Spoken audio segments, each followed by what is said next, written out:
Hello, welcome to the third video in our mobility series. Today we're going to cover the lumbar and the posterior chain.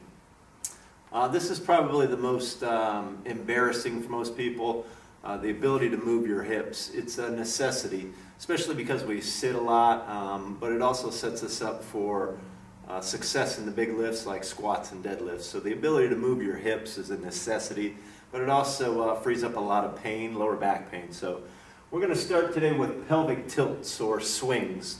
Like I said, these set you up for deadlifts, but when you get into kettlebell training, the pelvic tilt and snap is a necessity for finishing off your lift. So we're going to set our feet right about hips width, and what you're going to do is push your hips back, keeping your chest lifted, building off of our thoracic mobility. You want to keep your chest up. And you want to squeeze your quads, squeeze your glutes, squeeze your abdominals, and pull everything together and forward. And make sure that you especially lock out the top part of your glutes. So push your hips back, swing your hips forward, make sure that we lock everything out. And this is a big missing piece when I see people swinging kettlebells, is the inability to move your hips into a full lockout. Most people are using their shoulders for these, but that's a whole other issue. So we want to make sure that we can get a good low back arch and a good flex and a good solid lockout at the top of each pelvic swing. Now we're going to tilt our hips side to side. So when you do these, once again, hips width with your feet, keep your shoulders still. So this involves just pushing the knee forward, and then that same side hip is going to drop. But it's also going to load up the hip and the glute of the other side. So we want to keep both toes, both heels pushed into the ground. Do your best to keep your hips or your shoulders still, and just cycle your knees forward, dropping that side of your pelvis. So it looks like a power walker. Once again, kind of effeminate. People might be embarrassed, but you have the ability to do these at home. So no embarrassment at all. Get over your embarrassment. So we're going to use our abdominals. We're going to let our low back muscles open up. So 10 is great, but we want to do a lot of these, especially if we're deconditioned or haven't done exercise in a while, or if we have a lot of lower back pain, which I frequently have some tight muscles back there, so I do this quite a bit. And we're going to tie them together with hip circles. So when you do these, you want to think of your tailbone as a piece of chalk pointing straight down, and you're going to draw circles right around your heels or right around your feet. So common things I see, people just move their shoulders and trunks. We want to make sure that we're starting with our hips, and then our shoulders are going in opposition with these. If you have groin issues or tightness inside the legs, widening your feet out will help address that. But just make sure that it's hips first, shoulders second. So as many as needed each direction, just make sure you're moving well with those. Now we get into hinging, as well as back bending. Do not blend these two together. Our hinge is a deadlift, it's a kettlebell swing, it's an excellent exercise that you want to master the movement unweighted first. So once again, feet are hips width. I'll show you the side version. You're going to push your hips back, keep your chest lifted, and you always want to maintain a nice straight line from the top of your head to your tailbone.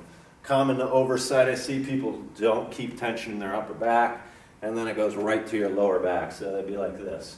You want to make sure you keep those shoulders pulled back, and this is an important reason why we do shoulder rolls, is to strengthen up those upper back muscles, because those are necessary to keep tight when you get into your hinges. So your knees will be soft, your hips will sit back, your knees will bend to the degree that your hips sit back towards the wall. So this one is going to be hip dominant. Keep those abs tight, inhale down, exhale up. Make sure you squeeze your glutes before you go into your back bend. Do not blend these two exercises together. Cut your hips back, get a nice fold.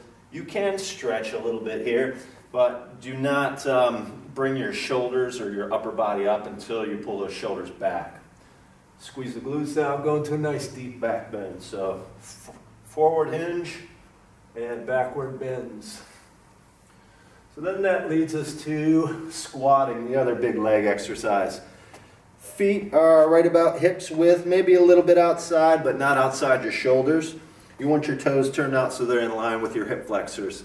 This one we're going to descend down. This one's quad dominant, so we're going to get our hips back. You want to have both the ball of the foot and the heel in good contact. Push your knees out. Keep your shoulders nice and tall. Once again, straight line from the tailbone to the top of the head.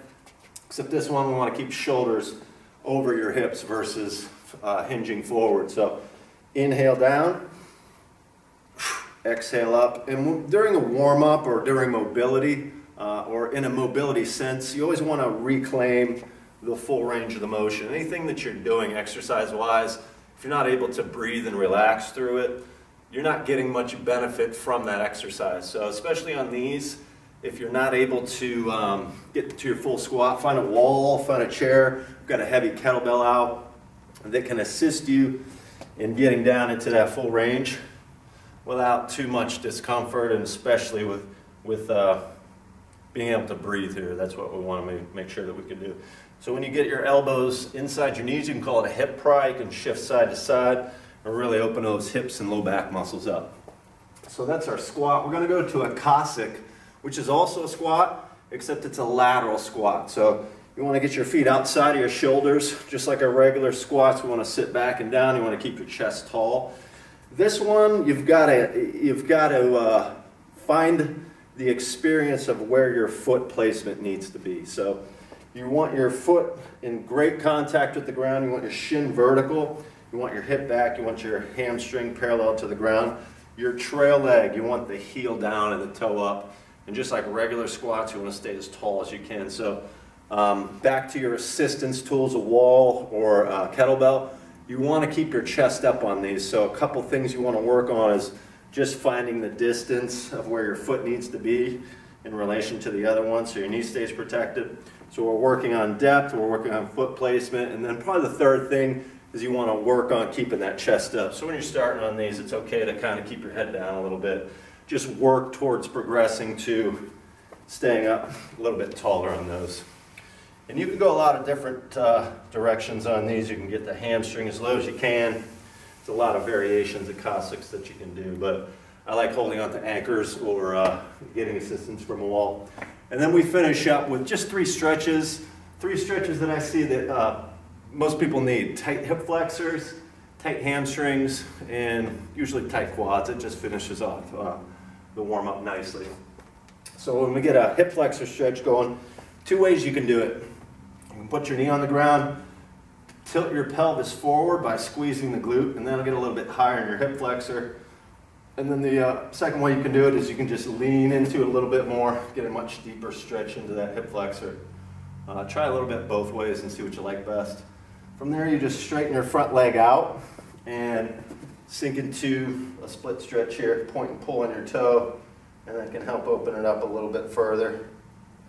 And then lastly, we want to do that on both sides. And then lastly, we're going to get a quad stretch. Just lay on the ground, pull your heel to your glute, and the more you push your hip out, the more intense that stretch will be. So those are going to be your warm-up exercises in great detail. Your neck, your shoulders, your thoracic cage, and then down into the hips and the lower back and the hamstrings. So these make a great warm-up. The next video is going to be a follow along with these. I'm not going to talk very much. I'm just going to put you through the paces. It'll last about 10 minutes, so you can just follow along with it. It'll make a great resource for you. So I've got many more videos coming. We're going to get into body weight exercises.